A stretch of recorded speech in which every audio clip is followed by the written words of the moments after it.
Baroni, a questão do Fiagro, que você citou, conta um pouquinho o que é esse Fiagro e qual a sua expectativa para essa classe nova que está chegando.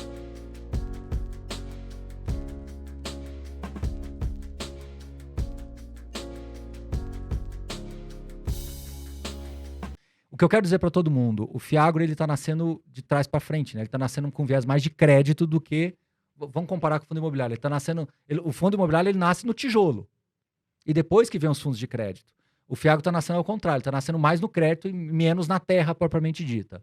E quando a gente fala de crédito, principalmente no agro, você fica muito no limite do bom para o mau crédito. Então eu diria para as pessoas irem, de novo, não olhando só para o retorno.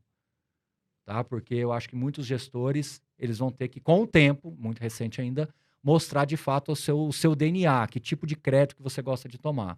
Então eu diria que você tem que ser duplamente conservador nesse caso, porque é crédito. Tá? Então essa é a dica que eu dou para todo mundo aí. Agora, Mas vai crescer muito, viu? Vai crescer muito. Não, o agro tá só se fala nisso, né? Eu tava lendo os jornais essa semana, o agro, eles estão falando muito que o agro, assim, eles estão otimistas. Uhum. As próprias pessoas que lidam com o agro estão muito otimistas. Uhum. Agora, o que eu vejo muito? Por exemplo, indicadores fundamentalistas. Claro, os analistas avaliam como um todo, mas é muito falado do P sobre VP. Uhum. Então, esse o que eu queria saber? É o melhor indicador? E quando a gente sabe que o PVP está indicando que o fundo está barato, tem um número exato? Vamos lá, quando você está falando de ativos líquidos, o PVP tem uma importância maior. O que isso quer dizer? Fundos de CRI e FOFs, o PVP tem uma importância, um peso maior na decisão. Ele não é o único, mas ele tem um peso maior. Porque você tem uma fidelidade muito maior na precificação do VP.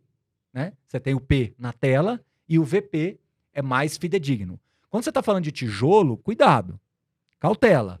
Por quê? Porque você pode ter um VP que vai oscilar muito no fechamento do ano. Você pode ter um VP que explode, você pode ter um VP que despenca.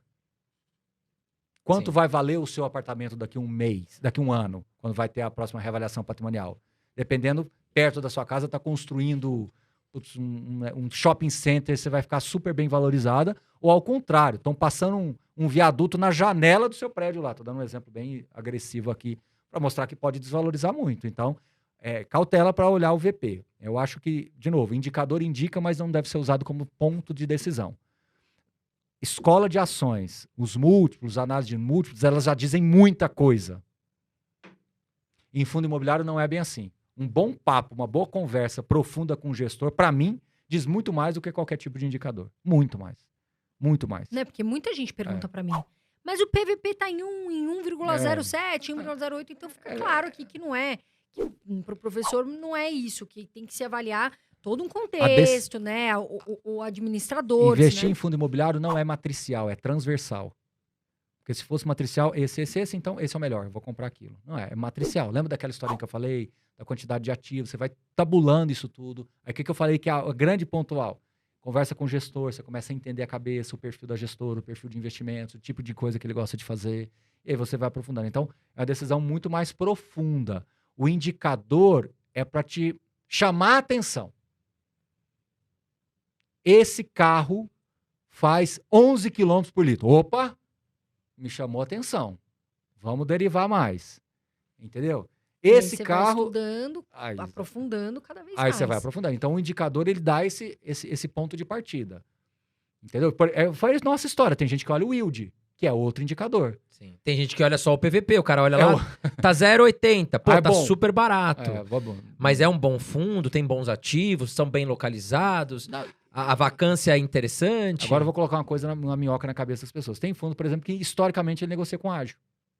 Então, e é excelente. O IRDM? O IRDM é um deles, por exemplo. A HGLG é outro deles. Então, aí o que acontece o problema? Você fica esperando, e a coisa não chega, não vira. E tem outros que negociam historicamente com deságio, porque a percepção de valor é sempre inferior. Ou seja, eu sempre vou querer comprá-lo com desconto, porque a percepção de valor dele é menor. Então, veja, Carol, por isso que é fantástico, não é uma ciência puramente exata. Sim. Então, se você não derivar mais, se você não realmente descer um pouco mais na análise, você vai ficar sempre nessa superficialidade, e aí é onde o iniciante vai ficar sempre iniciante. E aí ele vai ficar mais sensível. Pode olhar. as pessoas acabam ficando mais sensíveis a todos os acontecimentos no fundo dela. Qualquer movimento do fundo dela é motivo de preocupação. Sim. Justamente por quê? Porque a análise foi rasa. Aí a insegurança aumenta. Você já conhece o AGF+? É uma plataforma de investimento onde os investidores escolhem as melhores ações do setor para estar aí vivendo de dividendos. Isso mesmo. Essa plataforma ela é desenvolvida com base no investimento, na experiência do maior investidor pessoa física da Bolsa, que é o Luiz Barsi. Se você deseja adquirir essa plataforma, você adquirindo com o meu link, que eu irei deixar nos comentários aqui abaixo, você adquire com 20% de desconto. E você terá também 30 dias para experimentar. Antes dos 30 dias, se você desistir, você terá ali o seu dinheiro de volta.